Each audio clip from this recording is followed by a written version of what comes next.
अज़ जुदाई हाँ शिकायत में कुना कज़ नईस्तान तामोरा बब्रीदेयान अज़ नफीरन मारदोज़न नालीदेयान सीना ख़ाहम शर्ह आज़वीरा दाबगूयम शर्ह दर्दे इश्तियाक़ ऐन वाये जाविदा ऐन वाये जाविदा ऐन वाये जाविदा ऐन वाये जाविदा.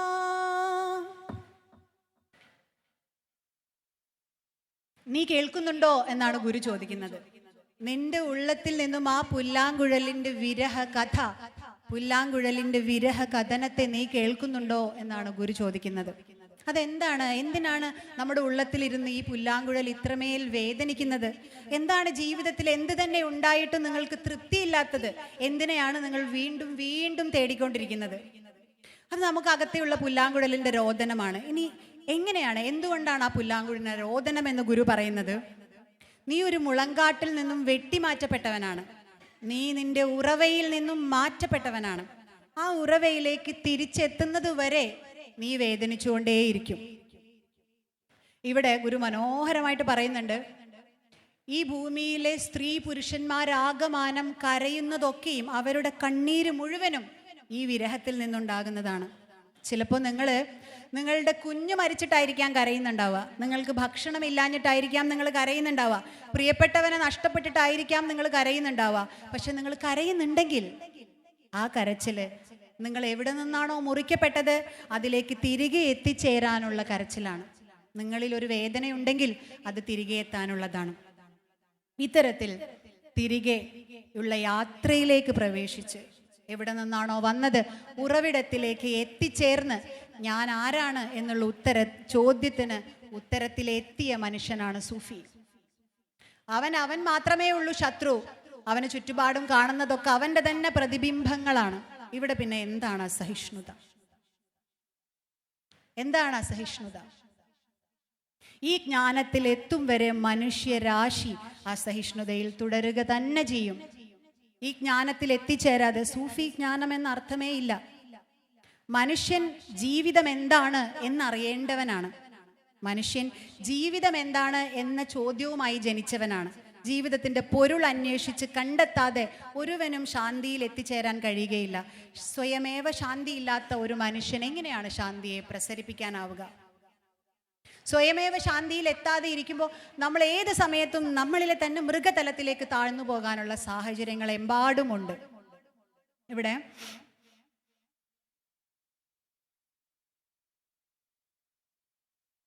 സഹിഷ്ണുതയുടെ സ്നേഹദർശനം എന്ന് പറയും സൂഫികളിൽ നിന്നുള്ള കുറച്ച് എക്സാമ്പിൾസ് ഞാൻ കോട്ട് ചെയ്യാൻ വേണ്ടി കൊണ്ടുവന്നിട്ടുണ്ടായിരുന്നു.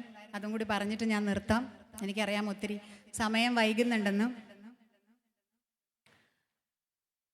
ഹൃദയഗുരു മഹാഗുരു ജലാലുദ്ദീൻ റൂമി പറയുന്നുണ്ട്, എൻ്റെ ജീവിതത്തിൽ ഞാനൊരു വഴി അറിയാതെ എത്തി നിന്ന ഒരു സമയത്ത് ഞാൻ കേട്ട വലിയ ഒരു വിളിയാളമുണ്ട്.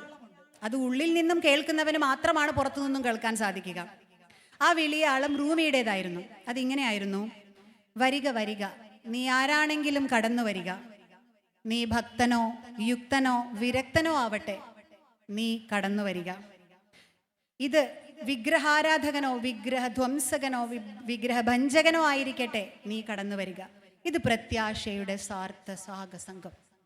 ഇത് പ്രത്യാശയുടെ സംഘമാണ്. ഇവിടേക്ക് നിങ്ങൾ ഓരോരുത്തരും കടന്നു വരിക. ഈ ആശ്ലേഷത്തിലേക്ക് കടന്നിരിക്കുക. ഇങ്ങനെ വിളിക്കാൻ ലോകത്ത് സൂഫികൾ മാത്രമേ ഉള്ളൂ. സൂഫികൾ എന്നാൽ ഒരു മതത്തിൻ്റെതായ ചട്ടക്കൂടിനകത്തല്ല സംസാരിക്കുന്നത്. ലോകത്ത് ഈ വിളിക്കാൻ ആധ്യാത്മികരായ മനുഷ്യർ മാത്രമേ ഉണ്ടാവുകയുള്ളൂ. ഇതാണ് പ്രത്യാശയുടെ സ്നേഹാശ്ലേഷത്തിൻ്റെ വിളിയാളം. നമുക്കറിയാം ഇബ്നു അറബിയുടെ വളരെ പ്രസിദ്ധമായ ഒരു കോട്ടിങ്ങിനെയാണ്, സ്നേഹമാണ് എൻ്റെ മതം, അതെന്നെ എവിടേക്ക് കൊണ്ടുപോയാലും സ്നേഹം മാത്രമാണ് എൻ്റെ മതം, എൻ്റെ വിശ്വാസവും സ്നേഹമാണ്. ഇന്ത്യൻ സൂഫികളുടെ പിതാവ് എന്ന് നമുക്ക് പറയാൻ പറ്റിയ ചിഷ്തി പരമ്പര, ചിഷ്തികളുടെ ഒരു സുന്ദരമായ കഥയുണ്ട്, അതും കൂടി പറഞ്ഞ് ഞാൻ നിർത്താം.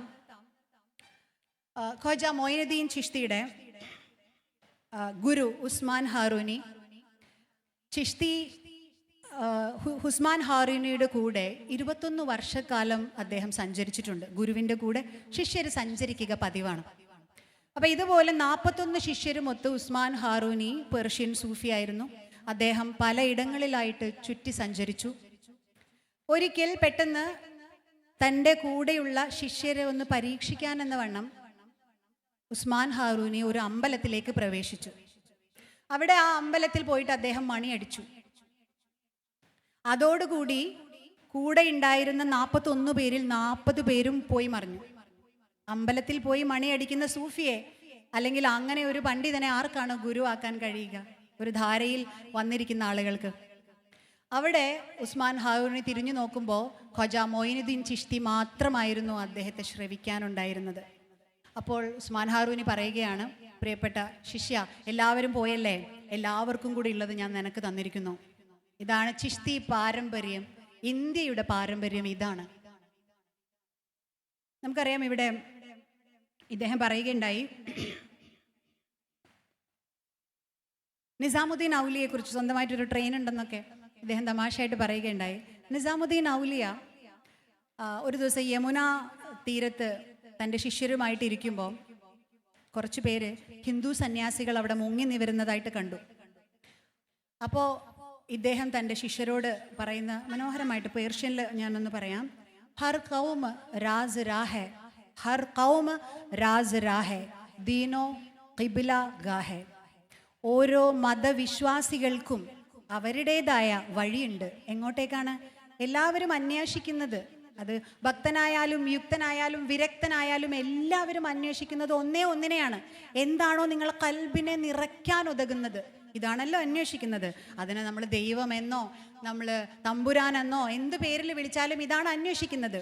അവനാണ് അവസാനം നിങ്ങളുടെ ഹൃദയത്തിൽ വന്ന് നിറയാനുള്ളതും. അവിടെ മാത്രമേ നമുക്ക് സംതൃപ്തി ഉണ്ടാവുകയുമുള്ളൂ.